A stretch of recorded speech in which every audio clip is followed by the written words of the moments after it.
السلام علیکم ورحمۃ اللہ وبرکاتہ۔ اعوذ باللہ من الشیطان الرجیم، بسم اللہ الرحمن الرحیم۔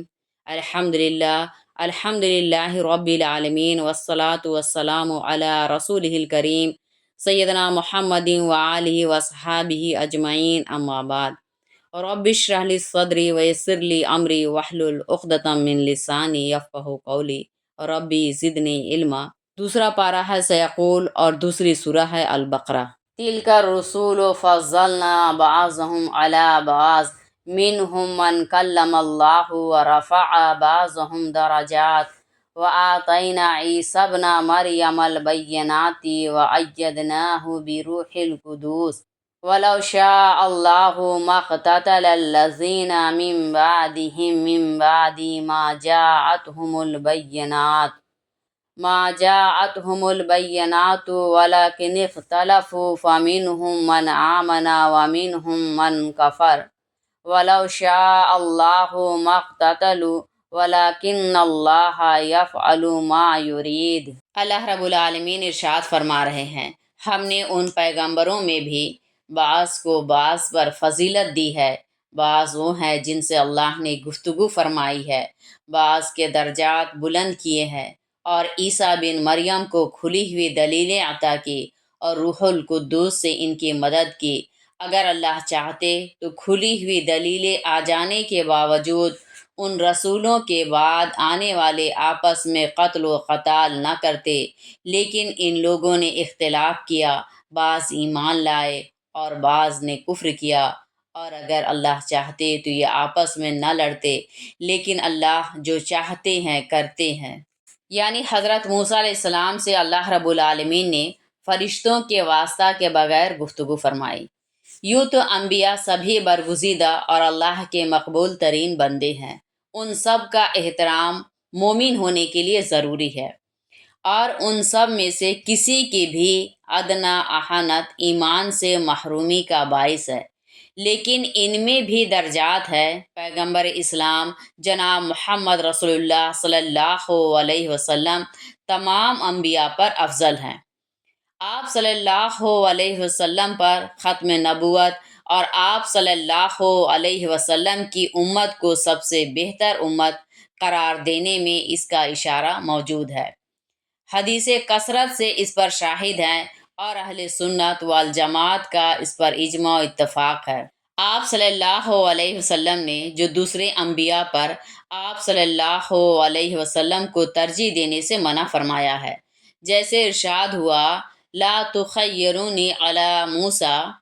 اس کا مقصد یہ ہے کہ جب لوگ انبیاء کے درمیان ترجیح دینا شروع کر دیں گے اور دوسرے انبیاء کرام پر آپ صلی اللہ علیہ وسلم کی فضیلت بیان کریں گے تو اندیشہ ہے کہ حد سے گزر جائیں اور کوئی ایسی بات کہہ دیں جو دوسرے انبیاء کی اہانت کا باعث ہو۔ اس لیے لوگوں کو ایسی گفتگو سے آپ صلی اللہ علیہ وسلم نے منع فرمایا ہے۔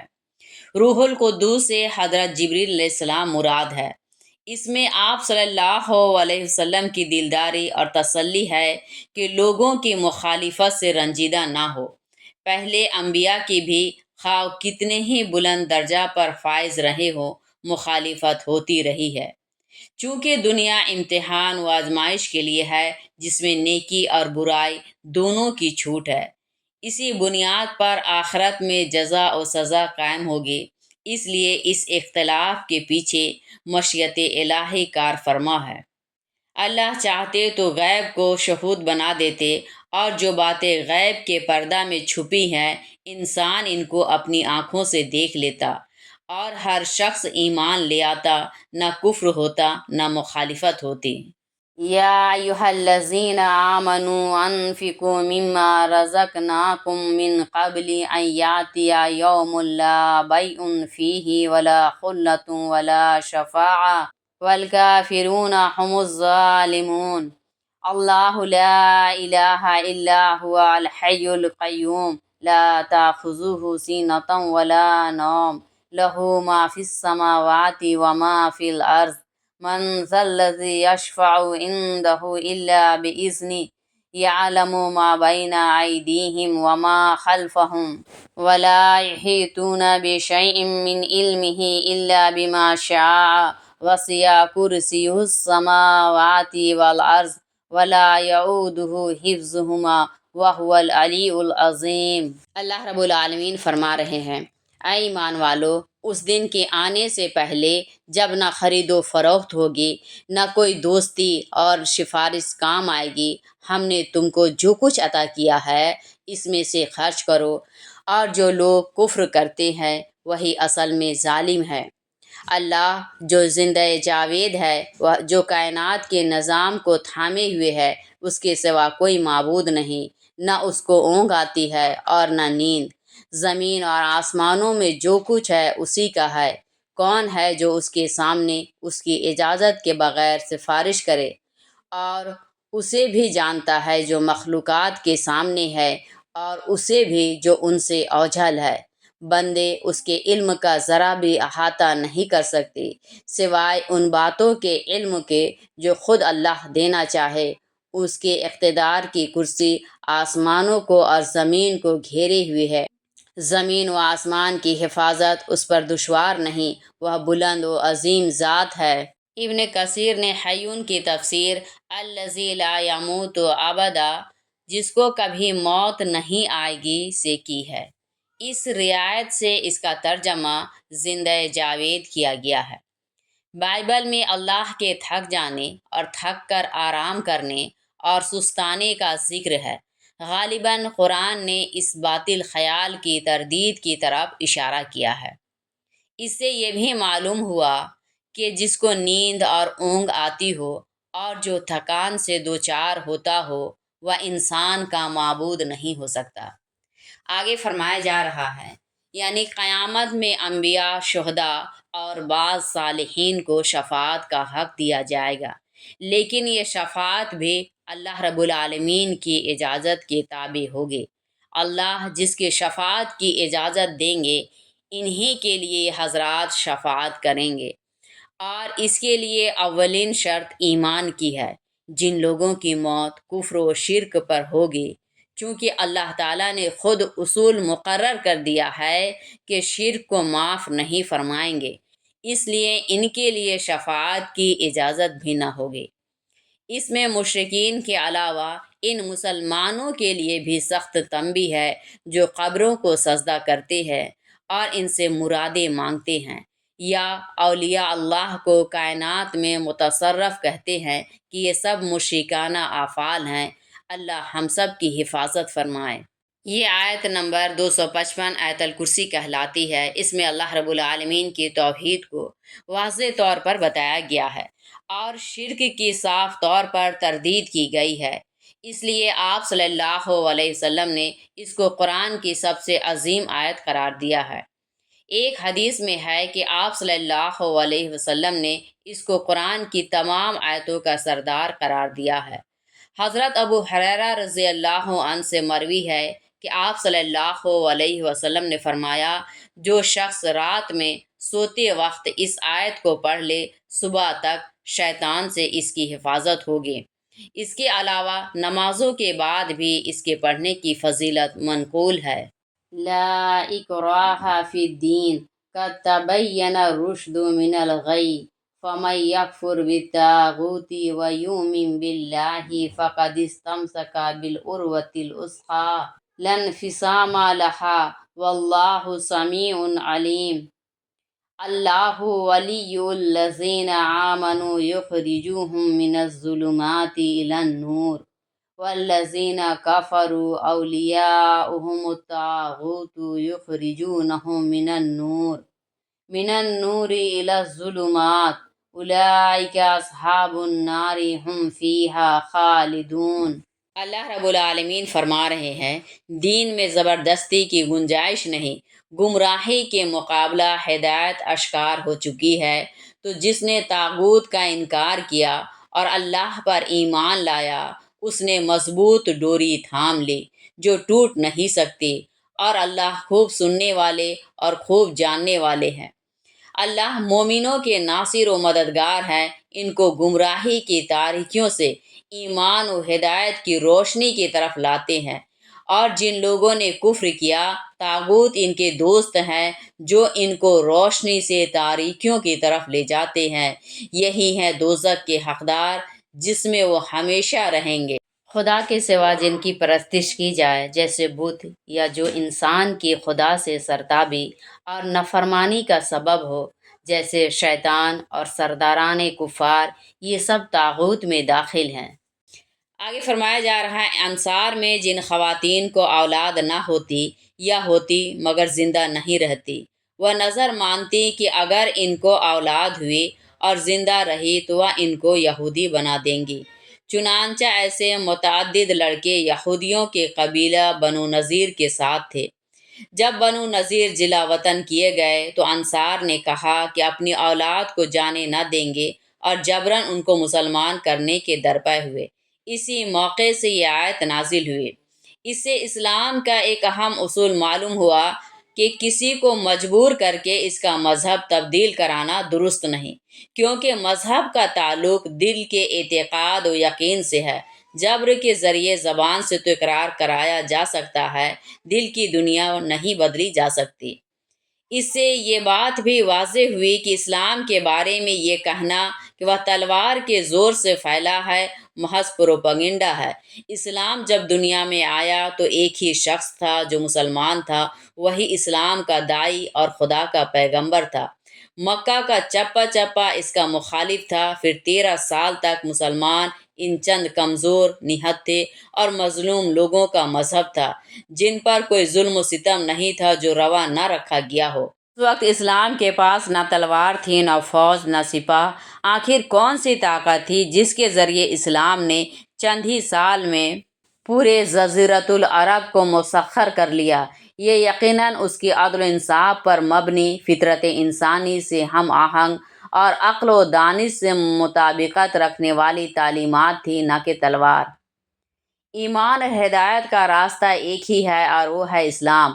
کفر و شرک کے 1000 راستے ہیں، خدا کا انکار، خدا کو ماننا، لیکن ایک سے زیادہ خدا کے لیے خاندان اور کنبہ کا ماننا، خدا کو ذات کے اعتبار سے ایک ماننا لیکن خدا کی صفات اور اختیارات میں دوسروں کو شریک سمجھنا، خدا کی ذات و صفات میں اس کو یکتا ماننا لیکن اللہ کے حقوق میں دوسروں کو شریک کرنا، جیسے غیر اللہ کو سجدہ کرنا، غیر اللہ کی نظر و نیاز ماننا، دین کے کسی یقینی حکم کا انکار کر جانا۔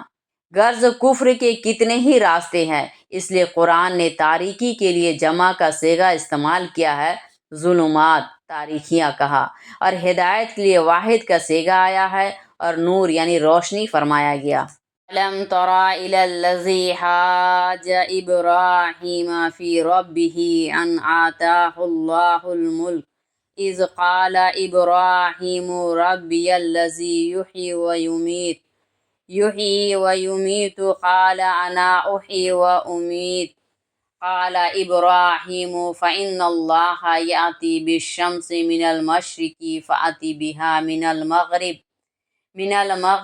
فبہت الذی کفر واللہ لا یہدی القوم الظالمین۔ اللہ رب العالمین فرما رہے ہیں، اے رسول، آپ نے اس شخص کے حال پر نظر نہیں کی چونکہ اللہ نے اس کو حکومت عطا کی تھی۔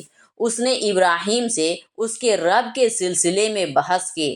جب ابراہیم نے کہا میرا رب وہ ہے جو زندگی اور موت دیتا ہے، اس نے کہا میں بھی زندہ کرتا ہوں اور مارتا ہوں۔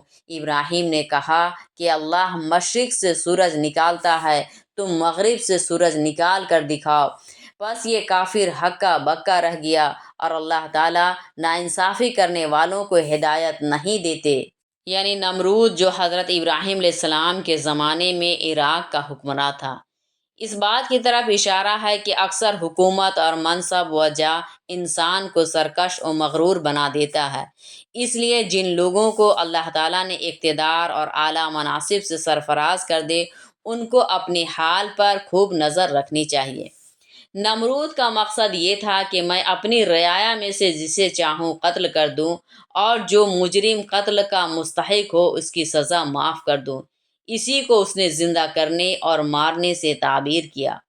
حالانکہ نمرود کہہ سکتا تھا کہ میں مشرق سے سورج نکالتا ہوں، تم اپنے خدا سے کہو کہ مغرب سے نکالے، لیکن یا تو اللہ تعالیٰ نے اس کی عقل کو معاف کر دیا تھا، یا وہ حضرت ابراہیم علیہ السلام کی صداقت کو جانتا تھا اور سمجھتا تھا کہ اگر وہ ایسا کہے تو مغرب سے آفتاب نکلنے کا معجزہ بھی ظاہر ہو سکتا ہے، پھر تو اپنی رعایا کو ایمان سے باز رکھنا دشوار ہوگا، اس لیے خاموش ہو جانے ہی میں خیر ہے۔ او کالذی مر علی قریۃ وہی خاویۃ علی عروشها قال انا یحیی هذه اللہ بعد موتها فاماته اللہ 100 عام ثم بعثه قال کم لبثت قال لبثت یوما او بعض یوم قال بل لبثت 100 عام فانظر إلى طعامك وشرابك لم يتسنه وانظر إلى حمارك ولنجعلك آية للناس وانظر إلى العظام كيف ننشزها ثم نكسوها لحما فلما تبين له قال أعلم أن الله على كل شيء قدير وَإِذْ قَالَ إِبْرَاهِيمُ رَبِّ أَرِنِي كَيْفَ تُحْيِي الْمَوْتَى قَالَ أَوَلَمْ تُؤْمِنْ قَالَ بَلَى وَلَكِنْ لِيَطْمَئِنَّ قَلْبِي قَالَ فَخُذْ 4 من الطَّيْرِ فَصُرْهُنَّ إِلَيْكَ ثُمَّ اجْعَلْ عَلَى كُلِّ جَبَلٍ مِّنْهُنَّ جُزْءًا ثُمَّ ادْعُهُنَّ يَأْتِينَكَ سَعْيًا وَعَلَمْ أَنَّ اللَّهَ عَزِيزٌ حَكِيمٌ۔ اللہ رب العالمین ارشاد فرما رہے ہیں، اے رسول، یا آپ نے اس شخص کے حال پر نظر نہیں فرمائی جس کا ایک بستی پر گزر ہوا جو اپنے چھپروں پر گری ہوئی تھی؟ اس نے کہا، اللہ اس کو مر جانے کے بعد کس طرح زندہ کریں گے؟ چنانچہ اللہ تعالیٰ نے اسے موت دی اور 100 سال اسی حال میں رکھا، پھر اسے زندہ کیا اور دریافت فرمایا تو کتنے دن اس حال میں رہا ہوگا؟ اس نے کہا، 1 دن یا دن کا کچھ حصہ۔ اللہ نے کہا، بلکہ تو 100 سال اسی حال میں رہا، ذرا اپنے کھانے پینے کا سامان تو دیکھ جو اب تک خراب نہیں ہوا، اور اپنے گدھے کو بھی دیکھ، ایسا ہم نے اس لیے کیا کہ تجھ کو لوگوں کے لیے نشانی بنا دے، اور ان ہڈیوں کی طرف دیکھنا کہ ہم کس طرح ان ہڈیوں کو جوڑتے ہیں، پھر ان پر گوشت چڑھاتے ہیں۔ جب اس پر دوبارہ زندہ کرنے کی کیفیت واضح ہو گئی تو کہنے لگا، میں جانتا ہوں کہ اللہ ہر چیز پر قادر ہے۔ اور واقعہ بھی قابل ذکر ہے کہ جب ابراہیم علیہ السلام نے عرض کیا، میرے پروردگار مجھے دکھا دیجئے کہ آپ کس طرح مردوں کو زندہ کرتے ہیں، اللہ نے دریافت فرمایا، کیا تجھے یقین نہیں ہے؟ ابراہیم نے عرض کیا، کیوں نہیں، لیکن دیکھنا چاہتا ہوں کہ دل کی تسلی ہو جائے۔ اللہ کا ارشاد ہوا، 4 پرندے لے لو، ان کو اپنے آپ سے مانوس کر لو، پھر ہر پہاڑ پر ان پرندوں میں سے ایک ٹکڑا رکھ دو، اس کے بعد ان کو بلاؤ، وہ تمہارے پاس دوڑتے ہوئے آ جائیں گے، اور جان لو کہ اللہ زبردست اور حکمت والے ہیں۔ جس کی صرف ہڈیوں کا ڈھانچہ باقی رہ گیا تھا، گوشت اور چمڑے وغیرہ کا نام و نشان بھی ختم ہو چکا تھا۔ یہ واقعہ کن بزرگ کا ہے، اس میں مفسرین کے مختلف اقوال ہے۔ بعض روایات سے معلوم ہوتا ہے کہ یہ حضرت عزیر علیہ السلام تھے، اور یہی اکثر سلف صالحین کا قول ہے۔ انبیاء کرام انسانیت کو اللہ کے نظام غیبی پر ایمان لانے کی دعوت دیتے ہیں۔ خود انبیاء کا ایمان سب سے قوی ہوتا ہے، لیکن اللہ تعالیٰ کی سنت یہی ہے کہ وہ غیب کی بعض چیزیں اپنے ان نمائندوں کو دکھا دیتے ہیں تاکہ ان کو مزید قلبی طمانینت حاصل ہو۔ حضرت موسیٰ علیہ السلام سے ہم کلامی اور جلوہ الہی کا ظہور، حضرت عزیر علیہ السلام کے گدھے کا دوبارہ زندہ کیے جانے کا مشاہدہ، حضرت مسیح علیہ السلام کا جسم سمیت آسمان کی طرف اٹھایا جانا، اور رسول اللہ صلی اللہ علیہ وسلم کے ساتھ معراج کا واقعہ اسی قبیل سے ہے۔ حضرت ابراہیم علیہ السلام کا مردہ کو دوبارہ زندہ کرنے کی کیفیت کو سر کی آنکھوں سے دیکھنے کا یہ واقعہ بھی اسی نوعیت کا ہے۔ توحید اور مرنے کے بعد دوبارہ زندگی، یہ ان دونوں باتیں اسلام کے بنیادی عقائد ہیں۔ چنانچہ حضرت ابراہیم علیہ السلام اور نمرود کے واقعہ سے عقیدہ توحید کو ثابت کیا گیا، اور حضرت عزیر علیہ السلام اور حضرت ابراہیم علیہ السلام کے اس دوسرے واقعے سے آخرت کی زندگی کو۔ اللہ رب العالمین ہم سب کو عمل کرنے کی توفیق عطا فرمائے، آمین۔ السلام علیکم ورحمۃ اللہ وبرکاتہ۔